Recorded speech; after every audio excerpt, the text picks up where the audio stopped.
નમસ્કાર દર્શકો, આપનું હાર્દિક સ્વાગત છે આજના મહત્વના અને તાજા હવામાન સમાચારમાં। તો મિત્રો, આજે વાત કરીશું, આજની તારીખ છે 16/6 અને આજના મહત્વના સમાચાર વિશેની વાત કરવાની છે। તો મિત્રો, ચેનલ પર નવા હોય તો ચેનલ પર બન્યા રહેજો અને ચેનલને અવશ્ય સબસ્ક્રાઇબ કરી દેજો। તો મિત્રો, વાત કરીશું મોન્સૂન 2026ની ચોમાસાની ગતિ કેમ ધીમી પડી રહી છે। સમગ્ર ગુજરાતમાં આ દિવસથી શરૂ થશે ધમાકેદાર વરસાદ તે વિશેની સમગ્ર માહિતી આપણા વિડીયોમાં મેળવવાની છે। તો વિડીયોમાં બન્યા રહેજો અંત સુધી। હવામાન વિભાગની 7 દિવસ છૂટાછવાયા વરસાદની આગાહી કરવામાં આવી છે। દક્ષિણ ગુજરાત અને સૌરાષ્ટ્રમાં રાહત મળશે એવા સમાચાર સામે આવી રહ્યા છે। ત્યારે મિત્રો, વાત કરીશું ગુજરાતમાં ચોમાસું મોડું 23 થી 26 જૂન પછી આગમન કરવાની સંભાવના વ્યક્ત કરી છે।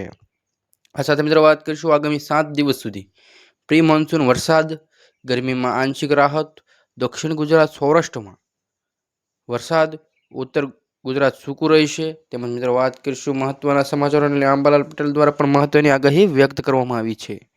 આ સાથે મિત્રો, વાત કરીશું ચાલુ વર્ષે ચોમાસું પોતાની નિર્ધારિત ગતિ અને સમય કરતાં થોડું ધીમું ચાલી રહ્યું છે, જેના કારણે સમગ્ર ગુજરાતમાં આ વખતે વરસાદ મોડો શરૂ થઈ શકે છે। હવામાન વિભાગના જણાવ્યા અનુસાર પશ્ચિમી પવનો નબળા પડવાના કારણે ચોમાસાની પ્રગતિ અટકી ગઈ છે, જેથી દક્ષિણ ગુજરાતમાં 23 જૂન અને સૌરાષ્ટ્ર મધ્ય ગુજરાતમાં 25 જૂન સુધી ચોમાસું આગળ વધશે। રાજ્યમાં 23 થી 26 જૂન વચ્ચે ચોમાસાની વિધિવત શરૂઆત થવાની સંભાવનાઓ છે। આ સાથે મિત્રો, વાત કરીશું રાહતના સમાચાર છે કે આગામી 7 દિવસ દરમિયાન રાજ્યના કેટલાક વિસ્તારોમાં પ્રી મોન્સૂન એક્ટિવિટીના ભાગરૂપે હળવોથી મધ્યમ વરસાદ પડી શકે છે। તેમજ મિત્રો, વાત કરીશું ગરમીમાં આંશિક રીતે રાહત મળી શકે છે। આ સાથે મિત્રો, સામાન્ય રીતે મુંબઈમાં ચોમાસું 11 જૂન સુધીમાં બેસી જતું હોય, પરંતુ આ વર્ષે કેરળમાં 4 જૂને પહોંચ્યા બાદ ચોમાસાની રેખા હાલ મહારાષ્ટ્રના દક્ષિણ કોંકણ આસપાસ અટકેલી છે।